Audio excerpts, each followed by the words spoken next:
నేను data validation గురించి తెలియకముందు ఇలానే ఫీల్ అవుతూ ఉండేవాడిని, కానీ దాని గురించి తెలిసిన తర్వాత వర్క్ అనేది చాలా ఈజీ అయింది. డేటా వ్యాలిడేషన్ అంటే మనం ఏదైనా ఎంటర్ చేయబోయే డేటాకి రెస్ట్రిక్షన్స్ పెట్టుకోవడం.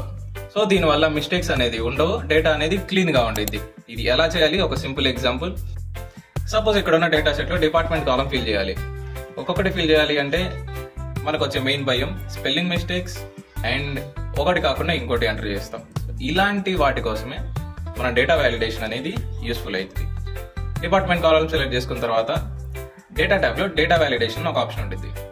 ఇక్కడ మనం ఏ అయితే వాల్యూస్ ఎంటర్ చేసుకోవాలో వాటిని సెలెక్ట్ చేసుకోవాలి, లేకపోతే మాన్యువల్ గా అయినా ఎంటర్ చేసుకోవచ్చు. సో ఇలా ఎంటర్ చేసుకున్న తర్వాత ప్రెసెంట్ ఇక్కడ నేను ఏదైతే ఫిల్ చేయాలనుకున్న సెల్ ఉంటుందో దాని మీద క్లిక్ చేయగల ఒక డ్రాప్ డౌన్ వస్తుంది. ఈ డ్రాప్ డౌన్ బట్టి మనం ఏదైతే ఎంటర్ చేయాలో దాన్ని ఈజీగా ఎంటర్ చేయొచ్చు. దీనివల్ల మిస్టేక్స్ అనేవి తగ్గుతాయి. వేరే ఎంటర్ చేయాలి అన్నా కూడా ఎక్సెల్ అలౌ చేయదు.